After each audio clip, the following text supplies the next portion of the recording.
L'info écho avec Capital. Le chiffre du jour, 6,5 millions, c'est selon le ministère des Solidarités et de la Santé le nombre de Français qui n'ont encore reçu aucune dose de vaccin contre la Covid-19 malgré leur éligibilité. Or, la 5e vague est bien arrivée, comme l'a rappelé Gabriel Attal mercredi 17 novembre.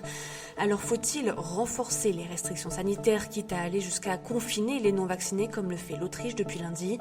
Même si cette mesure paraît peu éthique, les experts s'accordent sur son efficacité d'un point de vue purement épidémiologique. En tout cas, selon les derniers chiffres de l'adresse, les non-vaccinés de 20 ans et plus ont 9 fois plus de chances d'être admis en soins critiques que les personnes complètement vaccinées.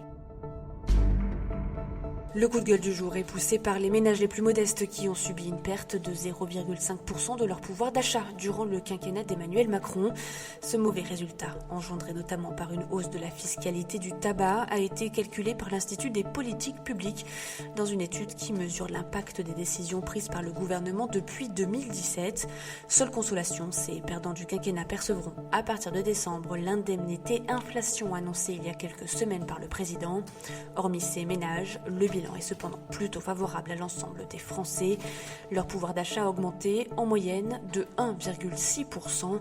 Les foyers aisés ont en particulier bénéficié de l'instauration du prélèvement forfaitaire unique et de la transformation de l'ISF en impôt sur la fortune immobilière. L'info pratique Capital, se former et donner un gros coup de boost à sa carrière pour moins de 2000 €. C'est possible dans une étude publiée mercredi 17 novembre. La plateforme Ma Formation a sélectionné les 20 formations à moins de 2000 € les plus demandées par ses utilisateurs. Obtenir un CAP pour devenir boulanger ou fleuriste, passer son permis de conduire, apprendre à créer son entreprise. Même si vous disposez d'un petit budget, vous pouvez accéder à ces formations. Et bonne nouvelle, la grande majorité des apprentissages retenus par Ma Formation sont éligibles au compte personnel de formation. Vous pouvez donc utiliser les droits accumulés sur votre CPF pour vous aider à les financer et ainsi réduire la facture. Rendez-vous sur capital.fr pour découvrir l'intégralité de la sélection de Ma Formation. Et on termine par l'explosion des vols en jet privé à travers le monde. Entre 2020 et 2021, le nombre de clients a ainsi connu une croissance de 50% sur un an. VisaJet, l'un des leaders mondiaux du secteur, a même réalisé cette année le plus grand succès de son histoire avec 9000 heures de vol de plus qu'à la même période en 2019. Cette nouvelle tendance est notamment due à la pandémie de Covid-19 qui a poussé ceux qui en ont les moyens à privilégier le luxe des jets d'affaires aux compagnies régulières où les passagers sont plus nombreux.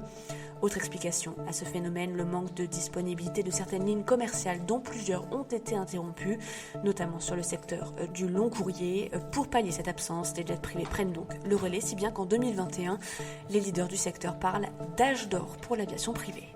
C'était l'info écho avec Capital.